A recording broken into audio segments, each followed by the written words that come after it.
and act over Noma Mai, who is by Noncostu. Noma Mai, who has had 3 offspring to her name so far, has been in turn a successful show jumper. The second down of Ugma Mai is Elvira Mai by the thoroughbred Ultima, who's had, amongst others, Shako Mai,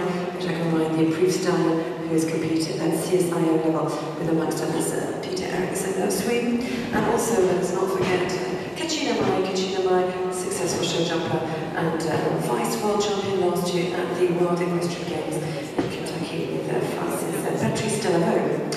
Further down, also for the third down of Ugma Mai, we find Adore by Almay, who's produced, amongst others, the international show jumper and approved stallion Sugar Mai, and also Virgo Mai, successful show jumper and obviously stallion, now competing in Mexico and with the sire of and Jarek. Different offspring then related to